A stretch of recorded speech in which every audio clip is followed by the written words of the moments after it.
একদিন আমরা পৃথিবীর জমিনে থাকবো না। একদিন না একদিন যদি একটা বিষয় চিন্তা করি, যে খাটে আজকে আমি ঘুমাই, যেই পালঙ্গেতে আমি আজকে শুই, এই পালঙ্গে আমার বাবা শুইতেন, ঠিক না? যে পালঙ্গে আমার বাবা শুইতেন, ওই পালঙ্গটা আমার দাদা এক সময় শুইতেন। আজকে দাদা নাই, পালং আছে, বাবা নাই, পালং আছে। একদিন আমি ওই পালঙ্গে থাকবো না, পালং থাকবে। বোঝা যায় পালঙ্গের ওয়ারেন্টি আছে, গ্যারান্টি আছে। আপনি আমার জীবনের কোনো ওয়ারেন্টি নাই, গ্যারান্টিও নাই, ঠিক কিনা? রে বন্ধু, ও বন্ধু, একদিন এইভাবে সনখলার জমিনে আমার খাটটা রেখে আমি একদিন চলে যাব। আমি যাব কবরে চলে, আমার খাট থাকবে। আমার সন্তানাদিরা কিছুদিন স্মরণ রাখবে। একদিন, 2 দিন, 3 দিন, 4 দিন, 5 দিন করে করে 40 দিন। ঠিক তদ্রুপ বাবা, যদি সন্তান আমার দিকে একটু মহব্বত হয়, বাবার একটু মায়াবী হয়, প্রয়োজনে এমন হতে পারে প্রতি বছর একটা ইসালে সব করবে তারিখ মতো। তারপরে যদি আমার সন্তানের যুগ এভাবে চলে যায়, বেশি হইলে নাতি পর্যন্ত স্মরণ করবে যে আমার দাদার মৃত্যুবার্ষিকী। সন্তান স্মরণ করবে আমার বাবার মৃত্যুবার্ষিকী, দাদা স্মরণ করবে, আবার নাতি স্মরণ করবে আমার দাদার মৃত্যুবার্ষিকী। এরপরে কোনদিন আপনার নামও চিনবে না নাতির ঘরে ফতি। কথা বুঝছেন? ঠিক তদ্রুপ ভাবে আপনার বাবার নাম যদি হয় আব্দুল মান্নান, আপনার দাদার নাম যদি হয় এমদাদুল্লাহ, কথার কথা যদি জিজ্ঞেস করা হয়, আমারে যদি জিজ্ঞেস করা হয় আপনার বাবার নাম কি, আমি বলবো আব্দুল মান্নান। তোমার দাদার নাম কি? দাদার নাম হলো এমদাদুল্লাহ খান, বাবার নাম কি? আব্দুল মান্নান খান। যদি বলেন দাদার বাবার নাম কি, কত তারিখে মারা গেছেন, আমি বলতে পারবো না, আমি পারি না, জানি না। আমি আমার দাদার বাবার নাম আমি জানি না। আমার দাদার কবর কোথায় এটাও আমি জানি না। আমার দাদার বাবার কবর কোথায় যদি আমার জিজ্ঞেস করা হয়, আমি বলবো আমি এই সময় ছিলাম না, আমি বাবার কবরটা বলতে পারি, আমার দাদার কবরের কথা কোনো বলতে পারি না। আমি খবর জানি না, জানি না। একদিন আপনার নাতি পর্যন্ত স্মরণ করবে, এরপরে আপনার নাম নিশানা থাকবে না। রে বন্ধু, কার জন্য একটু কিছু করলা? এত সুন্দর করে বাগান সাজাইলা, এত সুন্দর করে ঘর বানাইলা, এত সুন্দর করে বিল্ডিং নির্মাণ করলা, এত সুন্দর করে জমি জমা কিনে দিলা। 1 হাত জায়গার জন্য, 4 আঙ্গুল জায়গার জন্য তুমি যুদ্ধ করেছো। 4 আঙ্গুল, 5 আঙ্গুল, 10 আঙ্গুল জায়গার জন্য তুমি জিহাদ করেছো। কেন তুমি এগুলি করলা? আজকে তোমার এই পরিণতি তুমি জানোনি। একদিন তোমার শ্বাস চলে গেলে তোমার স্ত্রীও তোমার পাশে আর ঘুমাইবে না, ঠিক নেই? বাস্তব উদাহরণ অনুযায়ী যদি আপনার ভিতর থেকে রূহ চলে যায়, যদি শাশুড়ি মা যদি দৌড়ে আসে, মা মা তুমি কাঁদো কেন গো মা, রাত্র 3টা বেজে গেছে। বাস্তব কথাগুলি বলি, কথা কি বোঝা যায় আমার? শাশুড়ি দৌড়ে আসলে, মা তুমি কান্দো কেন গো মা, কেন তুমি কান্দো? কয় মা মা আমি 10টার সময় আপনার ছেলের নিয়ে ঘুমাইলাম, এখন 3টা বাজে আমার ঘুম ছুটছে, আমি বাথরুমে যাব। হঠাৎ দেখি আমার মা ও আমার মা গো, আমি দেখতেছি আপনার ছেলে দেখি নাড়াচাড়া দেয় না, কথাবার্তা বলে না। আমার বিশ্বাস হয়ে গেছে গো মা, আমার স্বামী মনে হয় দুনিয়ায় নাই। বলো কি মা? যেহেতু রাত্র 3টা বাজে, মসজিদের মাইকে কোনো আজান দেওয়া হয় নাই, আরো 1 ঘন্টা পরে 2 ঘন্টা পরে ফজরের আজান হবে, কাউকে পাওয়া যাবে না গো মা। একটা কাজ করো, বাকিটা সময় তোমার স্বামীর পাশে ঘুমিয়ে যাও। আজ পর্যন্ত পৃথিবীতে আজ পর্যন্ত কোন নারী আজ পর্যন্ত মৃত স্বামীর কাছে 10 মিনিট ঘুমাইছেনি, অথচ 50 বছরের হায়াত, 50 বছরের জিন্দেগানি যে স্বামীকে নিয়ে এতদিন কাটাইলো, 10 মিনিটের জন্য ঘুমায় না। কারণ আপনার ভিতর থেকে রূহ চলে গেছে, আপনি আর সাধারণ মানুষ না, আপনি হয়ে গেলেন লাশ। কি হয়েছে? আপনার নাম পরিবর্তন হয়ে গেছে, আপনি মরহুম হয়ে গেছেন।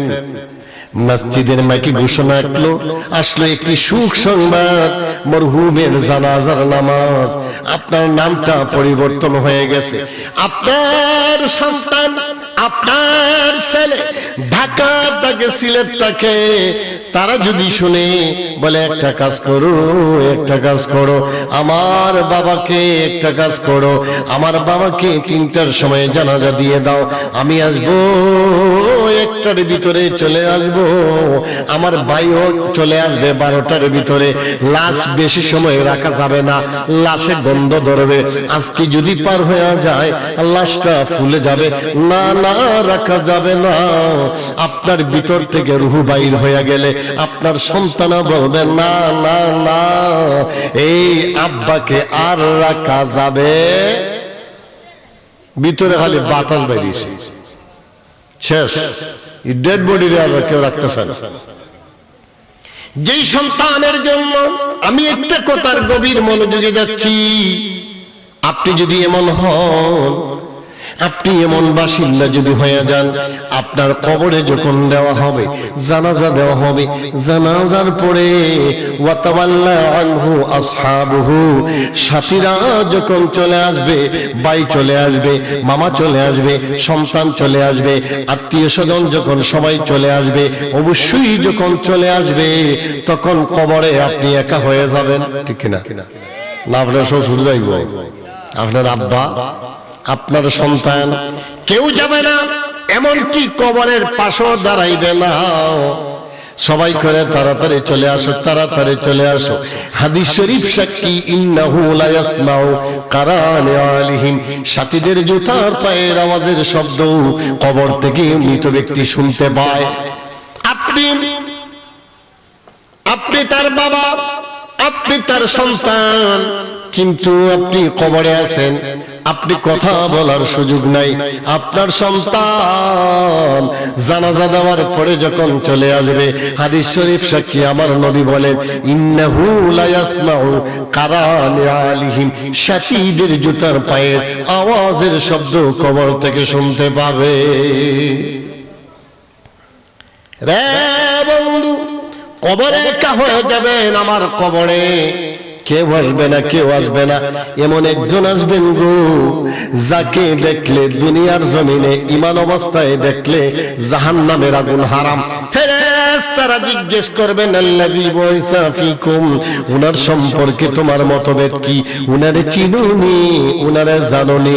ওই সময়ে যদি নবীরে চিনতে পারেন কাম হয়ে গেছে, আর যদি নবীরে না চিনেন গো, আমার নবী বলেন, ফায়াদ্রিবু দারবান ফায়াসিউ সাইহাতান মিঙ্গেলিহি গায়রা সাকালাইন, চিৎকার মেরে বলুন আল্লাহু আকবার। হয় নাই আরো জোরে। বন্ধু, ওই কঠিন পরিস্থিতিতে কেউ যখন কবরে থাকবে না, আমার নবী বলেন, দুনিয়ার মানুষে আমি কবরের সাথী, মিজানের সাথী, ফুলসিরাতের সাথী, কিয়ামতের ময়দানে, হাসরের ময়দানে আমি ওই গুনাহগার উম্মতের নিকটবর্তী হয়ে যাব, যখন মা তার সন্তানকে ভুলে যাবে, সন্তান তার মারে ভুলে যাবে। এই কঠিন মুসিবতের সময়ে মা মা মা গো, ও মা তুমি আমার মা লাগো, তুমি আমার মা। ডাক দিবে মা, তখন ডাক দিয়ে কল বলবে, কেরে তুমি? তোমারে চিনি না, তোমারে চিনি না, তুমি কে গো? আবার তো বিয়ে হয় নাই, বিয়ে হইলে না তুমি আসতা, আমার তো বিয়ে হয় নাই, তোমারে আমি চিনি না। মাই বলবে। এবার বাবারে আপনি যদি বলেন বাবা গো, ও বাবা, বাবাই বলবে তোরও আমি চিনি না, আমি বিয়ে করছি কিনা এটি আমার খবর নাই, তুই কে? তোরে আমি চিনি না। যদি সন্তান ওই সময় যদি বাবাই ডাক দে, বাবা রে ও সন্তান, তুই না আমার ছেলে লাগস, আজকে বিপদের দিনে আমাকে কিছু সাহায্য কর, প্লিজ গিভ হেল্প মি, আমাকে কিছু হেল্প কর, আমাকে কিছু একটু সাহায্য কর। তখন ওই সন্তান তখন বলবে, ও বাবা তুমি আবার কে? তোমার নাম কি? কি তোমার পরিচয়? আমি বাবা বলতে কেউ রে চিনি না। ওই কঠিন মুসিবতের সময়ে কেউ বন্ধু বান্ধব কাজে আসবে না, যিনি কাজে আসবেন তিনি হলেন রাহমাতাল লিল। এখন বুঝেন মা আপন না নবী আপন? বুঝেন নাই? যেই মা, যেই বাবা, যেই সন্তান বাবাকে চিনবে না, যেই বাবা সন্তানকে চিনবে না, আমার নবী বলবেন দুনিয়ার মানুষ রে আমি ওই লোকগুলির চিনব, কারণ তারা আমার শানে দরুদে মুস্তাফা শরীফ পড়েছে। ওই লোকগুলির চিনব যারা আমি নবীর মহাব্বতে দুনিয়ার জমিনে বেশি বেশি দুরূদ শরীফ পড়েছে। আমার নবী বলেন, ইন্না আওলান নাসি বি ইয়াউমাল কিয়ামাতি আকসারুহুম আলাইয়া সালাতান, রাওয়াহু তিরমিজি। চিৎকার মেরে উচ্চ আওয়াজে বলুন আল্লাহু আকবার। আমার নবী বলেন, পৃথিবীর মানুষ, জগতের মানুষ রে ওই লোকগুলি বড় নিকটবর্তী হয়ে যাবে যারা দুনিয়ার জমিনে আমি নবীর শানে, আমি নবীর ভালোবাসায়, আমি নবীর শানে দুরুদে মুস্তাফা শরীফ পাঠ করেছে। চিৎকার মেরে বলুন সুবহানাল্লাহ। বুঝাইতে পারছি? তার মানে নবীর মহাব্বত ভালোবাসা যদি পাইতে হয়, নবীর ভালোবাসা যদি আপনি তালাশ করতে হয়, নবীকে যদি চান, নবীকে যদি পান, তাহলে একমাত্র কেবলমাত্র শুধুমাত্র নবীর শানে দরুদ শরীফ পড়লে লাভ না লস। রে বন্ধু, গভীর মনোযোগ একটা সুসংবাদ দিয়ে আমি মূল আলোচনায় যাব। যদি ওয়াজ না বুঝেন বলবেন আমি বুঝি না। বন্ধু বন্ধু তোমাদেরকে বলে যাই, শোনো শোনো শোনো, এমন এক সময় আসবে আমার নবী বলেন, আজকে সনখালা সত্যের সংগ্রাম সুন্নি সংগঠনের উদ্যোগে আজকের এই মাহফিলে, ও বন্ধু আজকে যদি কোনো লোক, আজকে নয় শুধু যে কোনো দিন আপনার ঘরে বসে যদি, মসজিদের কোনায় যদি, গ্রামের কোনায় যদি, অথবা ঘরে যদি কেউ যদি নবীর শানে দুরূদ শরীফ যদি কেউ পড়ে গো, এই দুরূদ শরীফের আওয়াজ মদিনায় যায় ধাক্কা লাগে। রে বন্ধু শুধু তাই নয়, আমার নবী বলেন, পৃথিবীর মানুষ, ধরেন আপনার নাম আব্দুল করিম, আল্লাহর নবী বলেন একজন ফেরেশতা মসজিদে নববী নয়, আমি নবীর রওজায় আথারে ফিট করে রাখছেন, রেডি করে রাখছেন। আপনার নাম আব্দুল করিম, আমার নাম আব্দুর রহিম, অমুকের নাম হলো এইটা, অমুকের নাম সেটা। পৃথিবীর যত মানুষ আছে ওই মানুষ অনুযায়ী ওই ফেরেশতার কান আছে। সুবহানাল্লাহ। রে বন্ধু, আমার ভাই, আমার বাবা, আমার ছেলের জন্য একটা কান বরাদ্দ পৃথিবীর জমিন থেকে, বাংলার জমিন থেকে, ঘরে বসে বসে আমার নবীর শানে দরুদ মুস্তাফা শরীফ যদি কেউ পাঠ করে, এশার নামাজের পরে, আমার মা, আমার বোন, আমার স্ত্রী, আমার সন্তান, আমার দাদা, আমার দাদি, আমার উস্তাদ, আমার ছাত্র কেউ যদি গো নবীর শানে যদি কেউ দরুদ শরীফ পড়ে, সাথে সাথে ওই ফেরেশতার কানটা বেজে উঠে। আব্দুর রহিম নামের লোক সনখলার জমিনে বসে বসে দরুদ শরীফ পড়তেছে আল্লাহর নবী গো, তার দরুদ শরীফটা ফুলান ইবনে ফুলান কদ সাল্লা আলাইকা, ও আল্লাহর নবী সনখলার জমিনে বসে রহিমা নামে এক ব্যক্তি মহিলা আপনার শানে দরুদ শরীফ পড়তেছে, আপনি সেই দরুদ শরীফ কবুল করেন। চিৎকার মেরে বলেন আল্লাহু আকবার।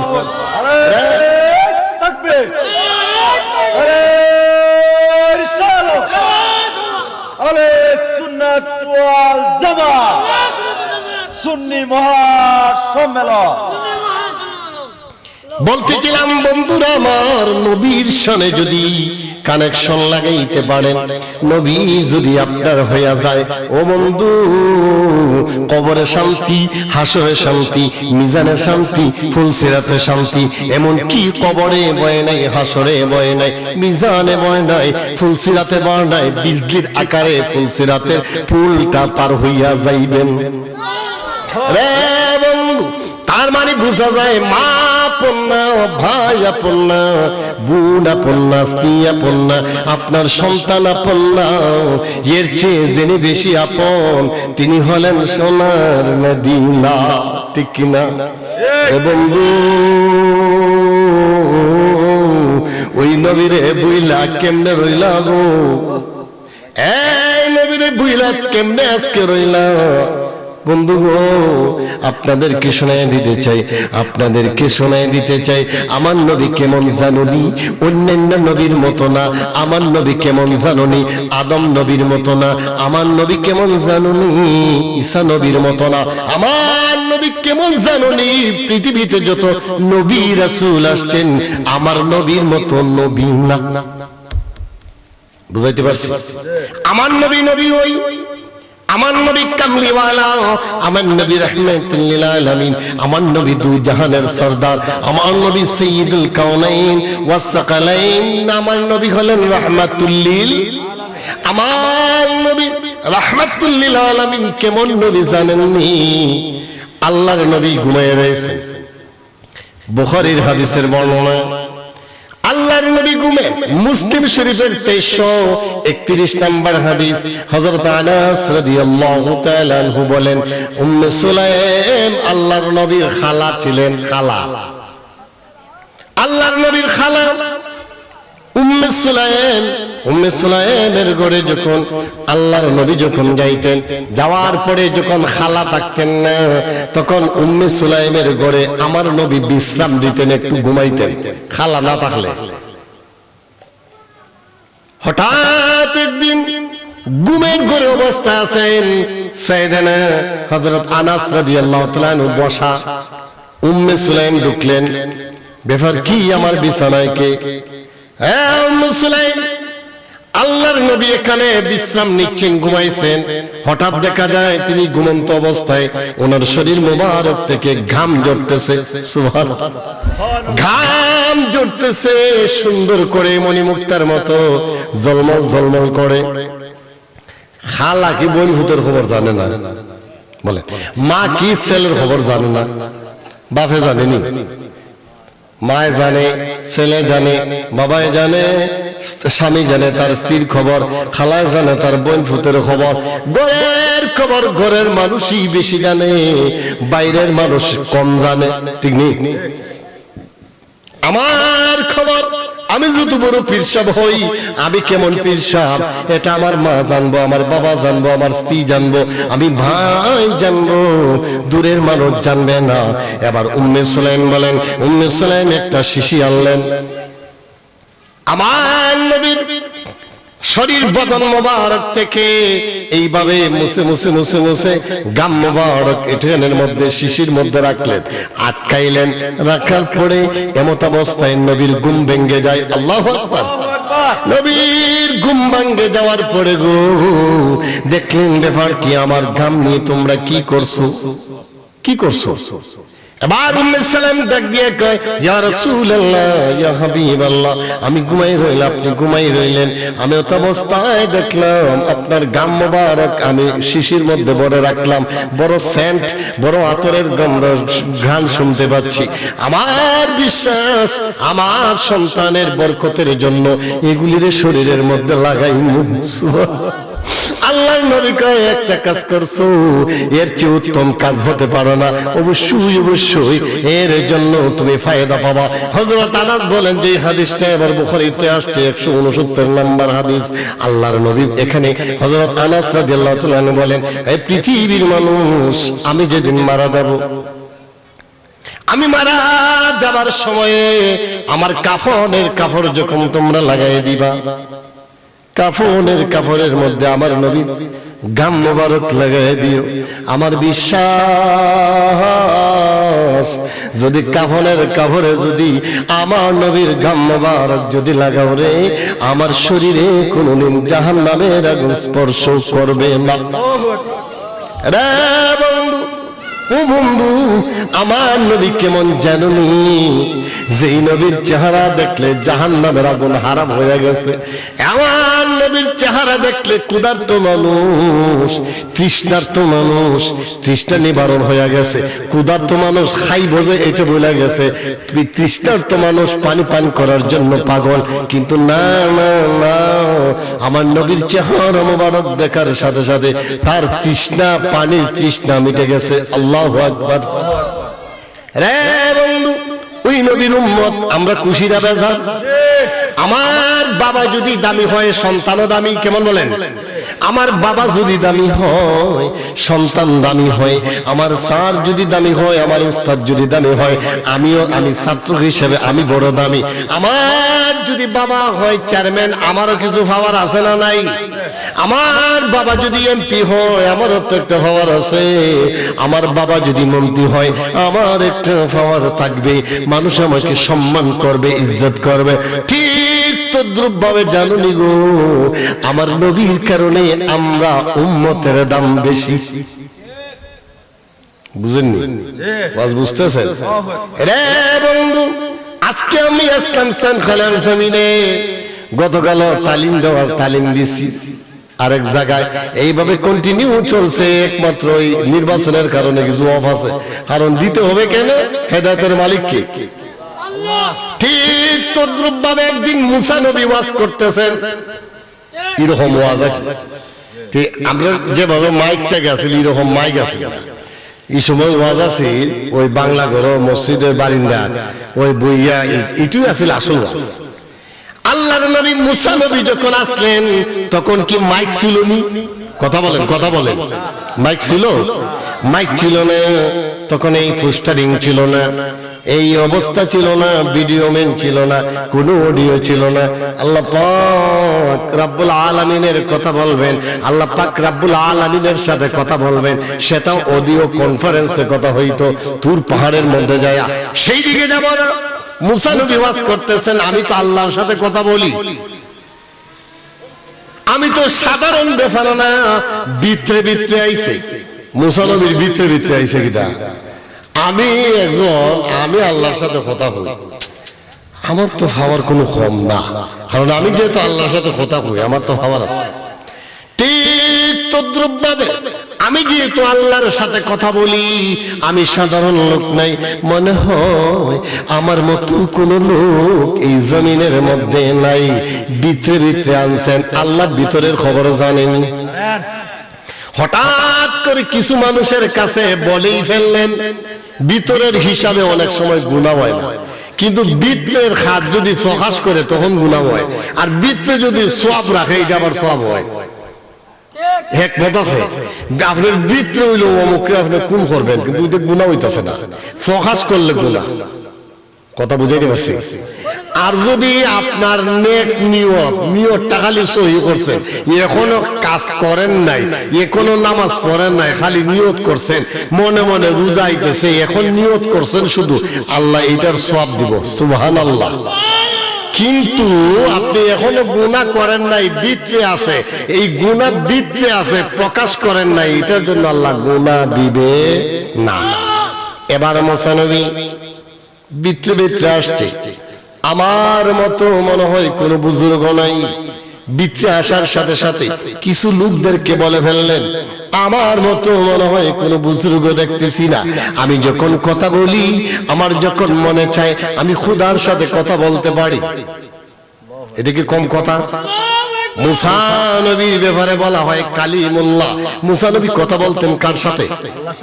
আল্লাহর সাথে কথা বলতেন। তবে আবার আল্লাহর সাথে কথা বলতে যাইয়া তুর পাহাড়ে, কোথায় বলতেন? তার মানে বোঝা যায় এখানে যদি হিসাব করি, মুসা নবী কথা বলেন তুর পাহাড়ে। তুর পাহাড়ে একটা নেটওয়ার্কের ভিতরে সীমাবদ্ধ ছিল।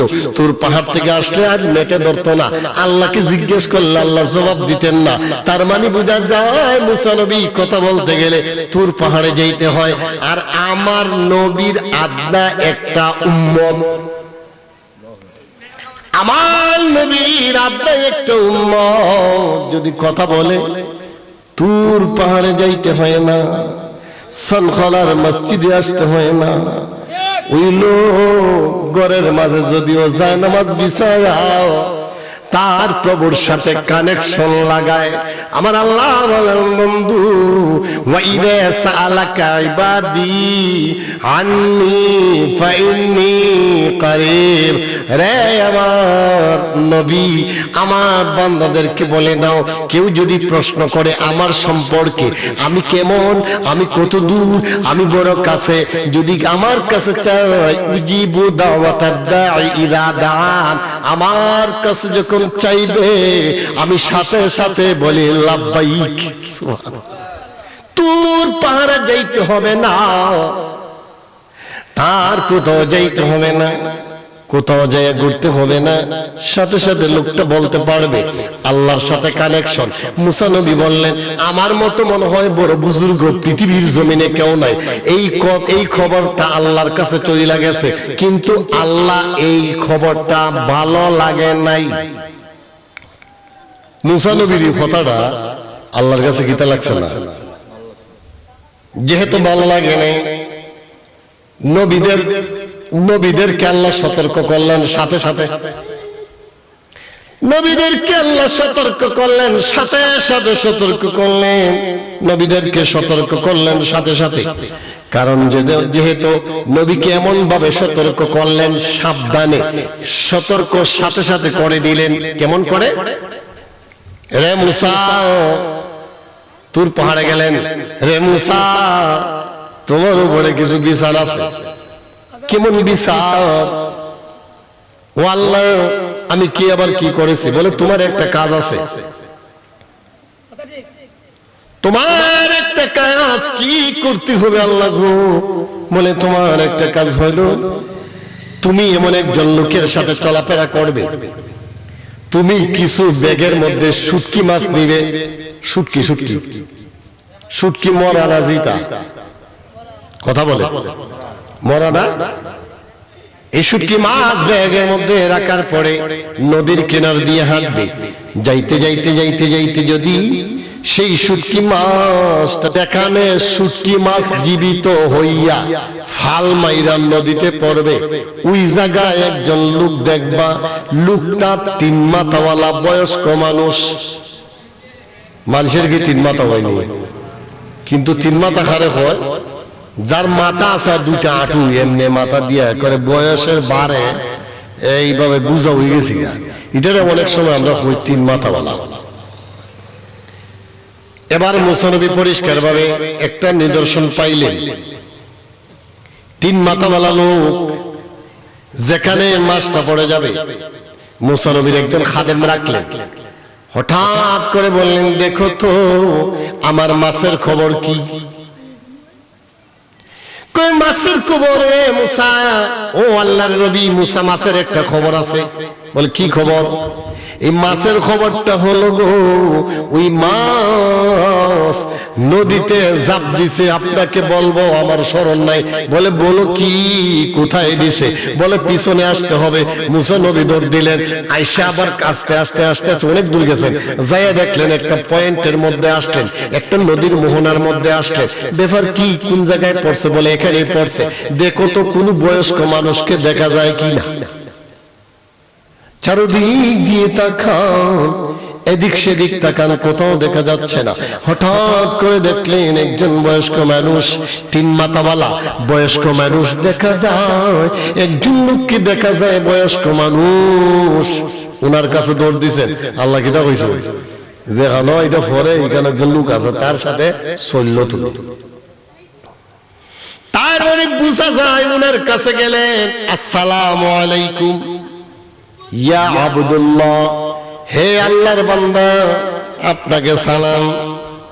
সালাম বিনিময় হলো। কেন, কি জন্য, কি আসছেন?